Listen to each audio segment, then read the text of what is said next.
Hello friends, എല്ലാവർക്കും എൻ്റെ വീഡിയോയിലേക്ക് സ്വാഗതം. അപ്പോൾ ഇന്ന് ഞാൻ തയ്യാറാക്കിയിരിക്കുന്നത് ഒരു ചൈനീസ് ചിക്കൻ റെസിപ്പിയാണ് കേട്ടോ. അപ്പോൾ ബട്ടർ ഗാർലിക് ചിക്കനാണ് തയ്യാറാക്കിയിരിക്കുന്നത്. അപ്പം ഇടയ്ക്കൊക്കെ ഇങ്ങനെയൊക്കെ ഉണ്ടാക്കിയാൽ പിള്ളേർക്കൊക്കെ ഒരുപാട് ഇഷ്ടപ്പെടും. നമ്മൾ സ്ഥിരം ചിക്കൻ കറി, ചിക്കൻ റോസ്റ്റ്, ചിക്കൻ ഫ്രൈ അതൊക്കെ കേരള സ്റ്റൈലല്ലേ. ഇപ്പം കുറച്ച് ഇടയ്ക്കൊക്കെ ഇതുപോലെ ഒന്ന് മാറ്റി പിടിക്കാം.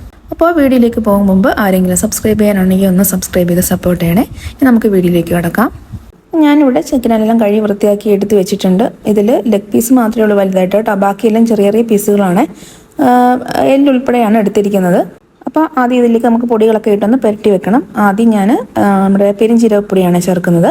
ഒരു 1.5 ടീസ്പൂൺ ചേർത്ത് കൊടുക്കുന്നുണ്ട്. പിന്നെ ചേർത്ത് കൊടുക്കുന്നത് കുരുമുളക് പൊടിയാണ്. അതും ഇതേപോലെ ഒരു 1.5 ടീസ്പൂൺ ചേർത്ത് കൊടുക്കുന്നുണ്ട്. ഇതൊരു ചൈനീസ് ഡിഷ് ആയതുകൊണ്ട് തന്നെ നമുക്ക് മുളക് പൊടിയോ മല്ലിപ്പൊടി മഞ്ഞൾപ്പൊടിയോ ഒന്നും ഇതിലേക്ക് ഇട്ട് കൊടുക്കുന്നില്ല. കുരുമുളക് പൊടി ഇട്ട ശേഷം പിന്നെ ഞാൻ ചേർത്ത് കൊടുക്കുന്നത് ഗരം മസാലപ്പൊടിയാണ്. അതൊരു ടീസ്പൂൺ ചേർത്ത് കൊടുക്കുന്നുണ്ട്. പിന്നെ ഇതിലേക്ക് ഒരു ചെറിയ നാരങ്ങയുടെ നീരും കൂടെ ചേർത്ത് കൊടുക്കുന്നുണ്ട്. ഇതും ചേർത്തിട്ട് ആവശ്യത്തിന് ഉപ്പും ചേർത്തിട്ട് ഇത് നന്നായിട്ട് ഇത് പുരട്ടി വെക്കാം. കുറഞ്ഞത് ഒരു അരമണിക്കൂർ നേരത്തേക്കെങ്കിലും പുരട്ടി വെക്കണം. അപ്പോഴത്തേക്ക് അതിൻ്റെ ഉപ്പും പുളിയും എരിവും എല്ലാം ഇതിലേക്ക് പിടിച്ചോളും. 1 മണിക്കൂർ നേരമൊക്കെ ഇരിക്കുവാണെങ്കിൽ ചിക്കൻ നല്ല സോഫ്റ്റ് ആവും. നമ്മൾ നാരങ്ങ ഒഴിച്ചതല്ലേ, അപ്പോൾ ചിക്കൻ നല്ല സോഫ്റ്റ് ആവും, പെട്ടെന്ന് വെന്ത് കിട്ടുകയും ചെയ്യും. ഞാനിവിടെ 1 മണിക്കൂർ നേരമാണ് പുരട്ടി വെച്ചിരുന്നത്. അപ്പോൾ 1 മണിക്കൂറിന് ശേഷം ഇത് ഫ്രൈ ആക്കാൻ വേണ്ടി ഞാനൊരു പാൻ ചൂടാക്കാൻ വെച്ചിട്ടുണ്ട്. ഇതിലേക്ക് ഞാൻ അല്പം സൺഫ്ലവർ ഓയിലാണ് ചേർക്കുന്നത്. അപ്പം ഡീപ്പ് ഫ്രൈ അല്ല, ഷാലോ ഫ്രൈ ആണ് ചെയ്യുന്നത്. അതാണ് കുറച്ച് മാത്രം എണ്ണ ഒഴിച്ചു കൊടുത്തത്. അപ്പം എണ്ണ നന്നായിട്ട് ചൂടായി വന്നതിന് ശേഷം ഫ്ലെയിം നന്നായിട്ടൊന്ന് കുറച്ച് വെച്ചിട്ട് നമുക്ക് ചിക്കൻ ഓരോന്നായിട്ടൊന്ന് നിരത്തി വെച്ച് കൊടുക്കാം.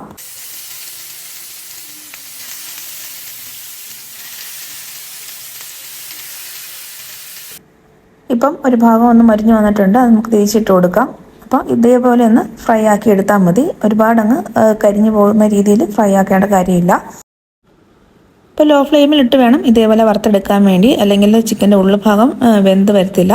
അപ്പം ലോ ഫ്ലെയിമിലിട്ട് ഇതേപോലെ ചെറുതായിട്ടൊന്ന് മുരിഞ്ഞ് വരുമ്പോഴത്തേക്കും നമുക്ക് ഇതെടുത്ത് മാറ്റാം. അപ്പോൾ ആ പുരട്ടി വെച്ച ചിക്കനെ ഞാൻ 2 തവണയായിട്ടാണ് ഇട്ട് കൊടുത്തത്. പാൻ ചെറുതായതുകൊണ്ട് ഒന്നിച്ചിടാൻ പറ്റത്തില്ല. അപ്പോൾ അതുകൊണ്ട് 2 തവണയായിട്ടാണ് ഞാൻ ഇട്ട് വറുത്ത് കൊടുത്തിട്ടുള്ളത്.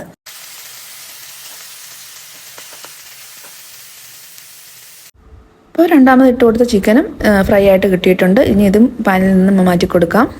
ഇനി വേറൊരു കടായിലേക്ക് നമുക്ക് കുറച്ച് ബട്ടർ ഇട്ടൊന്ന് ഉരുക്കിയെടുക്കാം. ബട്ടർ നന്നായിട്ടൊന്ന് മെൽറ്റായി കഴിയുമ്പോഴത്തേക്ക് ഇതിലേക്ക് നമുക്ക് ചെറുതായിട്ട് അരിഞ്ഞു വെച്ചിരിക്കുന്ന വെളുത്തുള്ളി ചേർത്ത് കൊടുക്കാം. അരിഞ്ഞെടുത്തപ്പോൾ ഒരു 3 ടേബിൾ സ്പൂൺ വെളുത്തുള്ളി ഉണ്ട് കേട്ടോ. ഇതിട്ട് നന്നായിട്ടൊന്ന് വഴറ്റിയെടുക്കാം. ഇതിൻ്റെ കൂടെ തന്നെ ഒരു 3 പച്ചമുളകും കൂടെ അരിഞ്ഞ് ചേർക്കുന്നുണ്ട്. അതും കൂടെ ഇട്ട് നന്നായിട്ടൊന്ന് വഴറ്റിയെടുക്കാം. ഇപ്പോൾ വെളുത്തുള്ളിയുടെ നിറമെല്ലാം മാറി ചെറിയൊരു ലൈറ്റ് ബ്രൗൺ നിറത്തിലോട്ട് ആകുമ്പോഴത്തേക്കും ഇതിലേക്ക് ഒരു 1/4 ടീസ്പൂൺ അളവിൽ നമ്മുടെ പെരുംജീരകപ്പൊടിയും അതേപോലെ ഒരു 1/4 ടീസ്പൂൺ അളവിൽ കുരുമുളക് പൊടിയും കൂടെ ചേർത്ത് കൊടുക്കാം. അതും ചേർത്ത് നന്നായിട്ടൊന്ന് വഴറ്റിയതിന് ശേഷം ഇതിലേക്ക് വലിയൊരു സവാള ക്യൂബാക്കി അരിഞ്ഞത് ചേർത്ത് കൊടുക്കാം. എന്നിട്ട് ചെറുതായിട്ടൊന്ന് വഴറ്റി കൊടുക്കാം. ഒന്ന് വഴറ്റി ചെറുതായിട്ടൊന്ന് കളർ മാറാൻ തുടങ്ങുമ്പോഴത്തേക്ക് നമുക്ക് ഇതിലേക്ക് അരിഞ്ഞു വെച്ചിരിക്കുന്ന ഇതേപോലെ ക്യൂബാക്കി അരിഞ്ഞു വെച്ചിരിക്കുന്ന ക്യാപ്സിക്കം ചേർത്ത് കൊടുക്കാം. ഒരു ക്യാപ്സിക്കമാണ് ഞാൻ അരിഞ്ഞ് ചേർത്ത് കൊടുത്തിട്ടുള്ളത്. അപ്പോൾ ഇതൊരു ചൈനീസ് ഡിഷ് ആയതുകൊണ്ട് തന്നെ ഒരുപാടങ്ങ് കുക്കാവേണ്ട കാര്യമില്ല. ജസ്റ്റ് ഒന്ന് വാടി കിട്ടിയാൽ മതി. അപ്പോൾ ഈ സവാളയും ക്യാപ്സിക്കവും ഒന്ന് ചെറുതായിട്ടൊന്ന് കുക്കായി വരുമ്പോഴത്തേക്ക് ഇതിലേക്ക് 1 ടേബിൾ സ്പൂൺ സോയാ സോസും അതേപോലെ 2 ടേബിൾ സ്പൂൺ ടൊമാറ്റോ സോസും ചേർത്ത് കൊടുക്കാം.